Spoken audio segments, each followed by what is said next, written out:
بادشاہ تھا۔ بادشاہ جو ہوتے تھے ان کے اپنے اپنے مزاج ہوتے تھے۔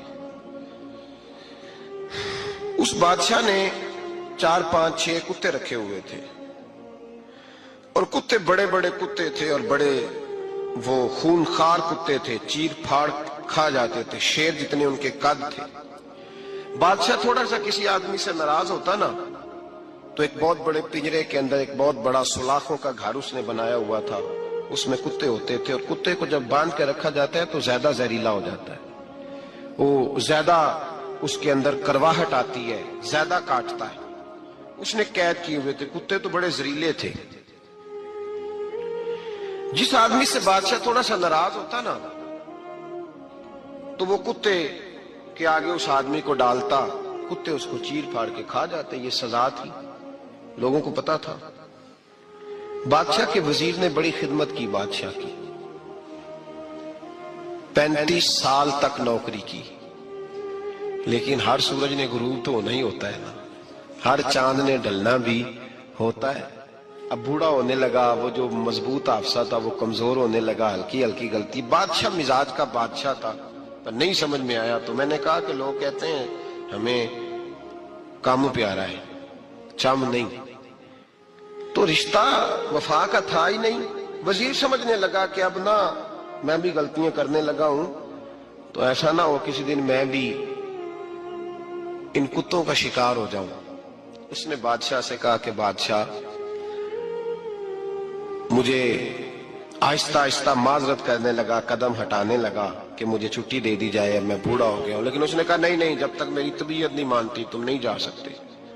مطلق العنان لوگ تھے، وزیر خاموش ہو گیا، پریشان رہنے لگا، غلطی ہو گئی ہے تو پھینک دے گا۔ ایک تجویز اس کے ذہن میں آئی، وہ جو پنجرے کتوں کے پنجرے پر محافظ بیٹھا تھا نا، جو ان کو کھانا ڈالتا تھا، روٹی ڈالتا تھا، گوشت دیتا تھا، اس کو ایک دن کہنے لگا یار تیری ڈیوٹی ہے سارا دن کتوں کو کھانا دینے کی، گوشت دینے کی، تو 2 4 دن ڈیوٹی مجھے نہیں دیتا؟ تو لے لے، میں تو پہلے پریشان ہوں، سارا دن ان کی دیکھ بھال کرتا ہوں۔ اس نے کچھ تھوڑا سا گوشت لیا، پنجرے کے باہر کھڑے ہو کے کتوں کو ڈالا۔ اگلے دن تھوڑی روٹیاں لے آیا، کتوں کو ڈالی۔ 2 4 دن، ہفتہ، مہینہ، سال بھر، جتنا اس کو موقع ملا وہ دن بھر خدمت کرتا۔ بس وقت ایک دن آ گیا، بادشاہ کو کوئی بات اچھی نہ لگی،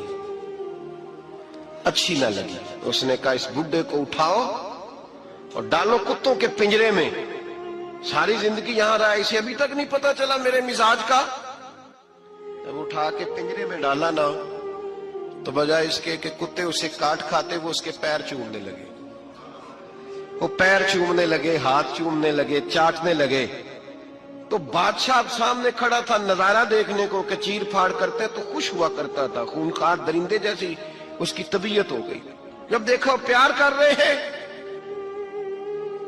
تو بادشاہ وزیر سے کہنے لگا یہ کیا ہے؟ تو وزیر رو پڑا، کہنے لگا تو سیاستدان تھا تو میں بھی سیاستدان تھا، ساری زندگی سیاست کی، لیکن دنیا داروں کے ساتھ رہا تو انجام یہ ہوا کہ مجھے اس پنجرے میں ڈال دیا گیا۔ دیکھ تو بہت بڑا سیانہ تھا اور میں بھی سمجھدار تھا، وزیر رہا، لیکن ہمارا روح کا رشتہ نہ بن سکا۔ ارے ہم سے تو یہ کتے ہی اچھے نکلے، تیری 40 35 سال خدمت کی تو نے کتوں کے آگے ڈال دیا، انہیں تو چند مہینے روٹی ڈالی ہے، میرے وفادار ہو گئے۔ چند مہینے روٹی، جنہ تنا وچ عشق نہ رچیا کتے نہ تھی چنگے، جنہ تنا وچ عشق نہ رچیا کتے نہ تھی چنگے، مالک دے کر راکھی کر دے صابر بھوکے ننگے۔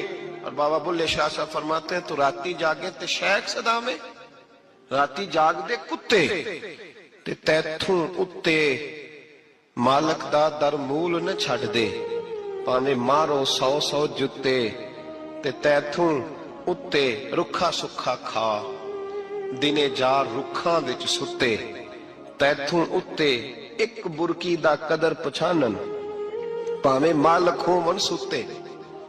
ایک برکی دا اوپر کھڑے ہو کے کام نہیں کرانا پڑتا کہ میں کھڑا رہوں گا تو کام صحیح ہوگا، جاؤں گا تو نہ، ایک برکی دا قدر پچھانن، پاویں مالک ہوں من ستے۔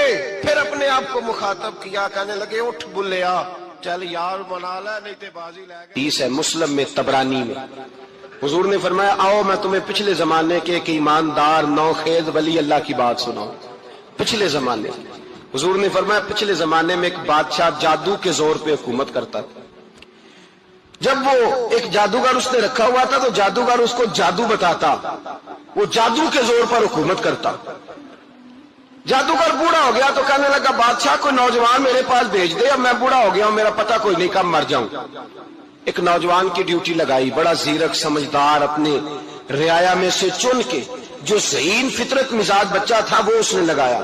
اللہ کے محبوب علیہ الصلوۃ والسلام فرماتے ہیں بچہ جادو سیکھنے لگا, وقت گزرنے لگا. بچہ جب جادو سیکھنے جاتا تو رستے میں ایک راہب بھی تھا جو انجیل جانتا تھا, وہ اللہ اللہ سکھاتا, لوگوں کو حضرت عیسیٰ علیہ السلام کی تعلیمات سے آگاہ کرتا. اس نے دیکھا کہ یہاں بھی لوگ اکٹھے ہیں تو وہ بچہ اس راہب کے پاس بھی اٹھنے بیٹھنے لگا. اب جب اس کے ساتھ اس کی گفتگو بڑھنے لگی تو اس کو باتوں میں لذت آنے لگی. اس نے راہب نے پوچھا کہ تو کون ہے اور کس طرح سے آیا ہے, کیا تیرا معاملہ ہے؟ اس نے کہا جی میں جادو سیکھنے جاتا ہوں, آپ کی باتیں مجھے بڑی اچھی لگتی ہیں. اس نے کہا دین سیکھ, جادو سیکھنے والے کافر ہو جاتے ہیں, قرآن و حدیث سیکھنے والوں کو اللہ کامل ایمان عطا فرماتا ہے. فرمایا یہ سیکھ. بچہ بیٹھنے لگا, اس کے پاس آنے لگا, باتیں دل میں گھر کرنے لگی. ایک وقت آیا کہ مسلمان ہو گیا. اور مسلمان کیسے ہوا؟ بچہ کہتا میں تجربہ کر کے ہوا. اب میں تھوڑا سا وقت جادوگر کے پاس بھی جاتا اور باقی سارا وقت وہاں بیٹھتا. میں ایک دن جا رہا تھا تو رستے میں اژدہا تھا, بہت بڑا سانپ تھا, رستہ روک کے کھڑا تھا. یہ حضور نے بیان کی حدیث. نبی پاک صلی اللہ علیہ وسلم فرماتے ہیں بچہ کہتا ہے کہ رستے کے اندر سانپ ہے, رستے بند ہے, لوگ چھتوں درختوں پہ چڑھے, حراش ہے. کہتے چھوٹا سا روڑا میں نے اٹھایا تو میں نے کہا اللہ اگر جادوگر سچا ہے تو اسے مار دے. چھوٹا سا روڑا میں نے پھینکا, اژدہا کوئی نہ مرا. پھر چھوٹا روڑا اٹھایا, میں نے کہا اللہ اگر وہ عالم سچا ہے تو اسے مار دے. اب جب میں نے روڑا مارا تو اژدہا مر گیا. میرے اندر سے گواہی آئی نہیں دین کی باتیں سچی ہیں, نہیں قرآن کی باتیں اسلام سمجھانے کے لیے عرض کر رہا ہوں. اگرچہ اس دور میں انجیل تھی, اللہ رسول کی باتیں اچھی ہیں. کہتے میں مسلمان ہو گیا, اب میں نے راہب کے پاس ہی رہنا شروع کر دیا, جادوگر کے پاس چھوڑ دیا. اس بچے نے آنا. بادشاہ پوچھتا کہاں زیادہ وقت گزارتے ہو تو وہ بات گول کر دیتا. وقت تیزی سے بڑھنے لگا. اللہ نے اس نوجوان میں طاقت پیدا کر دی. اب وہ اس کے اندر نا اللہ نے توانائی روحانیت پیدا کر دی. ابھی جوان ہے, 14-15 سال عمر ہے. اللہ نے اب جو بیمار بھی آتا وہ دعا کرتا تو اللہ صحت عطا کر دیتا. جو بھی آتا. بادشاہ کا ایک درباری تھا, بادشاہ کو پنکھا جلتا تھا, وہ اندھا ہو گیا. کوئی ایسی تکلیف آئی کہ نابینا ہو گیا. بڑے علاج کرائے, شفا نہیں ہوئی. کسی نے اس بچے کا پتہ بتایا کانوں میں. اس کے پاس گیا تو بچہ کہنے لگا شفا تو ہو جائے گی پر کلمہ پڑھنا پڑے گا, مسلمان ہونا پڑے گا. جس پیغمبر کا میں غلام ہوں تجھے بھی بننا پڑے گا, دین پہ عمل کرنا پڑے گا, اللہ شفا دیتا ہے. اس نے کہا تو مجھے کلمہ پڑھا, مجھے شفا دے, میں تیار ہوں. اس نے کہا شفا تو اللہ دیتا ہے. اس نے اللہ تبارک و تعالیٰ کا ذکر کر کے دعا مانگی. یہ مسلم شریف میں حدیث ہے, طبرانی میں موجود ہے. اللہ نے اسے شفا دی, اس نے کلمہ پڑھنا شروع کر دیا. یہاں ایک نقطہ لکھا ہے ہمارے علماء نے, کہتے ہیں جب اللہ ولایت عطا کرتا ہے نا تو یہ سفید بالوں والے کا حصہ نہیں ہوتی. اگر جوانی میں کوئی آدمی توبہ کر کے تصوف کے راستے پہ چلتا ہے تو سب سے زیادہ ولایت اللہ اسے عطا فرماتا ہے. سب سے زیادہ ولایت اس کے پاس ہوتی ہے. ابھی اس کے بال کالے ہیں, چڑھتی جوانی ہے, دعا کی تو اللہ نے, اور حدیث پاک میں موجود ہے کوڑے آتے تو شفا یاب ہو جاتے, اندھے آتے تو شفا یاب, برس والے آتے تو اللہ سے دے. جوان ہے. بادشاہ کے پاس وہ واپس گیا, وہ جو آدمی جس کی آنکھیں ٹھیک ہوئی تھی. بادشاہ نے پوچھا کہ کیسے شفا ملی تو کہنے لگا میرے رب نے شفا دی ہے. بادشاہ سجدے کراتا تھا, اپنے آپ کو منواتا تھا, معاذ اللہ. کہنے لگا میرے علاوہ کون رب ہے؟ اس نے کہا وہی رب ہے جس نے تجھے پیدا کیا ہے, اور وہی رب ہے جس نے مجھے اندھے کو آنکھیں دی ہیں, وہی ہے میرا مالک. کہا اچھا تو مجھے نہیں مانتا؟ کہا نہیں میں اپنے رب کو مانتا ہوں. بادشاہ نے اسے سزا دی, ستایا. اس نے بچے کا پتہ بتایا, پھر بچے کو بلا کے ستایا تو اس راہب کا پتہ بتایا. راہب بھی قتل ہو گیا, نابینا بھی قتل ہو گیا. بادشاہ نے کہا سپاہیوں سے اس بچے کو لے جاؤ اور پہاڑ کی چوٹی پہ جا کے نیچے پھینکو تاکہ مر جائے. بچہ پہاڑ کی چوٹی پہ گیا تو ہاتھ اٹھا کے کہنے لگا یا اللہ میرے لیے نہیں اپنے لیے,